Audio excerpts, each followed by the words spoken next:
Hi நண்பா, welcome to jobs for Tamil YouTube channel. இன்றைக்கி இந்த வீடியோவில் எதை பற்றி பார்க்க போகிறோன்னு பார்த்தீங்கன்னா, நீங்கள் எல்லோரும் ஆவலோடு எதிர்பார்த்த டிஎன்பிஎஸ்சி, அதாவது தமிழ்நாடு பப்ளிக் சர்வீஸ் கமிஷன்லேருந்து சூப்பரான ஜாப் நோட்டிஃபிகேஷன் வந்திருக்கு. அதை பற்றின ஃபுல் டீட்டெயில்ஸாக இந்த வீடியோவில் நாம் பார்க்க போகிறோம்.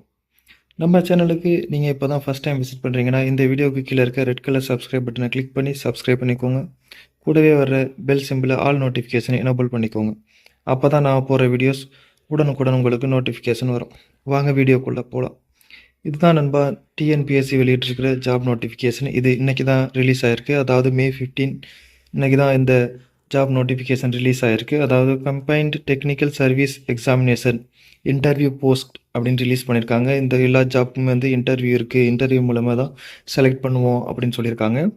இந்த பிடிஎஃப் ஃபைல் டவுன்லோட் லிங்க் இந்த வீடியோவோட டிஸ்கிரிப்ஷனில் இருக்குது, செக் பண்ணி பாருங்கள்.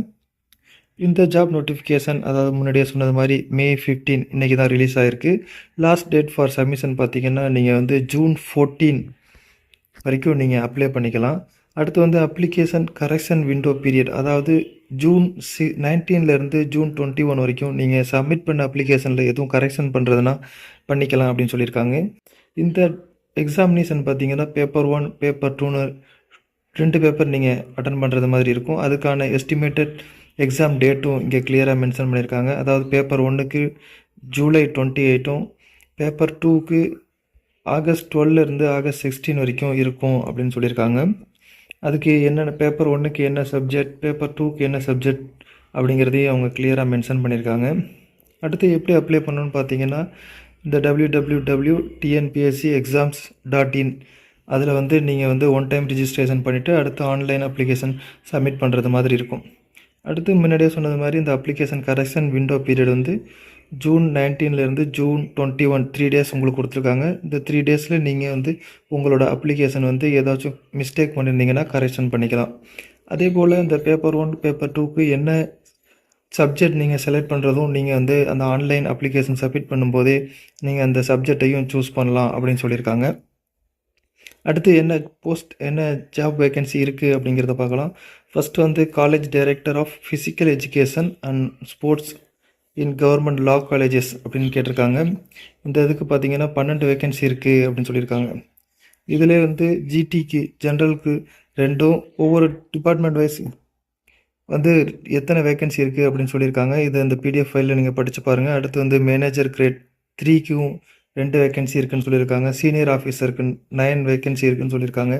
அதே போல் அசிஸ்டன்ட் மேனேஜருக்கு 3.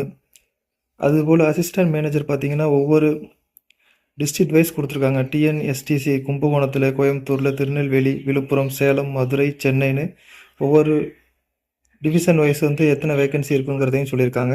அடுத்து வந்து தமிழ் ரிப்போர்ட்டர், இங்கிலீஷ் ரிப்போர்ட்டர் கேட்டிருக்காங்க. தமிழ் ரிப்போர்ட்டருக்கு பார்த்திங்கன்னா 5 வேக்கன்சியும், இங்கிலீஷ் ரிப்போர்ட்டருக்கு 5 வேக்கன்சி இருக்குன்னு சொல்லியிருக்காங்க. அடுத்து வந்து ஏஜ் லிமிட் பார்த்திங்கன்னா எல்லா போஸ்ட்டுக்கும் வந்து உங்களுக்கு மினிமம் வந்து 21 இயர்ஸ் இருக்கணும் அப்படின்னு சொல்லியிருக்காங்க. மேக்ஸிமம் வந்து அவங்க வந்து ஒவ்வொரு போஸ்ட் வைஸ் வந்து டிஃப்ரெண்ட் மேக்ஸிமம் ஏஜ் லிமிட் கொடுத்துருக்காங்க. அதெல்லாம் அந்த பிடிஎஃப் ஃபைலில் இருக்குது, செக் பண்ணி பாருங்கள். அதாவது others candidates not belongs to SC ST, அதாவது எஸ்சி எஸ்டி எம்பிசி பிசி இல்லாதவங்களுக்கு ஏஜ் லிமிட் பார்த்திங்கன்னா காலேஜ் டைரக்டருக்கு மேக்ஸிமம் ஏஜ் லிமிட் வந்து 57 கொடுத்துருக்காங்க. அது போக பேலன்ஸ் எல்லா போஸ்ட்டுக்கும் வந்து 32 மேக்ஸிமம் ஏஜ் அப்படின்னு கொடுத்துருக்காங்க. இதே வந்து நீங்கள் பிடபிள்யூடியாக இருந்தீங்கன்னா மேக்ஸிமம் ஏஜ் லிமிட் வந்து 42, எக்ஸ் சர்வீஸ் மேனாக இருந்தீங்கன்னா மேக்ஸிமம் ஏஜ் லிமிட் வந்து 50 அப்படின்னு சொல்லியிருக்காங்க.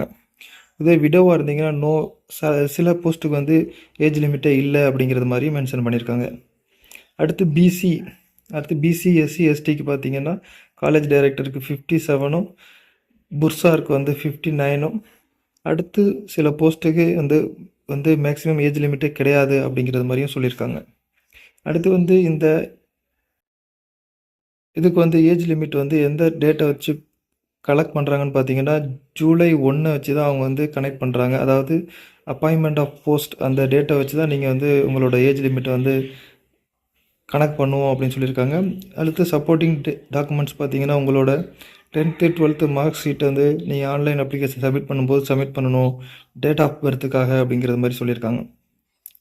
அடுத்து எஜுகேஷன் குவாலிஃபிகேஷன் பார்க்கலாம். College director of physical education பார்த்தீங்கன்னா, நீங்கள் வந்து master degree in physical education and sports முடிச்சிருக்கணும் அப்படின்னு சொல்லியிருக்காங்க. அது மட்டும் இல்லாமல் நீங்கள் வந்து நேஷனல் எலிஜிபிலிட்டி டெஸ்ட் NEE டெஸ்ட்லேருந்து குவாலிஃபை ஆகிருக்கணும் அப்படின்னு சொல்லியிருக்காங்க.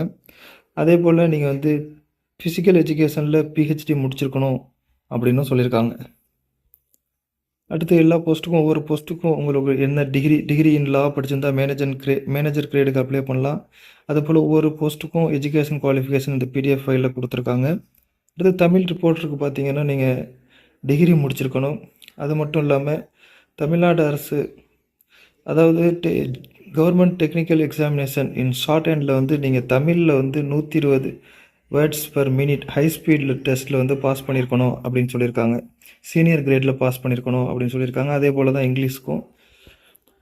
இதுபோல் ஏராளமான ஜாப் வேக்கன்சி இருக்குதுன்னு சொல்லியிருக்காங்க. அதுக்கான குவாலிஃபிகேஷன் எல்லாமே இதில் வந்து கிளியராக மென்ஷன் பண்ணியிருக்காங்க. இந்த ஜாப் நோட்டிஃபிகேஷனில் PDF ஃபைல் இந்த வீடியோவோட டிஸ்கிரிப்ஷனில் இருக்குது. செக் பண்ணி பாருங்கள். ஃபுல்லாக அந்த ஜாப் நோட்டிஃபிகேஷன் படித்து பாருங்கள். உங்களுக்கு எலிஜிபிளாக இருக்கும், உங்களுக்கு சூட்டபுளாக இருக்கும்னு தோணுச்சுன்னா கண்டிப்பாக டைம் வேஸ்ட் பண்ணாமல் உடனே அப்ளை பண்ணுங்கள். இந்த ஜாப்க்கு அப்ளை பண்ணுறதுக்கான ஆன்லைன் அப்ளிகேஷன் லிங்க்கும் இந்த வீடியோவோட டிஸ்கிரிப்ஷனில் இருக்குது. செக் பண்ணி பாருங்கள். ஓகே நண்பா, இந்த வீடியோ உங்களுக்கு பிடிச்சிருந்தா லைக் பண்ணுங்கள், ஷேர் பண்ணுங்கள். உங்கள் ஃப்ரெண்ட்ஸுக்கு இந்த வீடியோவை ஷேர் பண்ணுங்கள். மறக்காமல் நம்ம சேனலை சப்ஸ்கிரைப் பண்ணுங்கள். மீண்டும் வேறொரு நல்ல ஜாப் வேக்கன்சியோடு சந்திப்போம். நன்றி, வணக்கம்.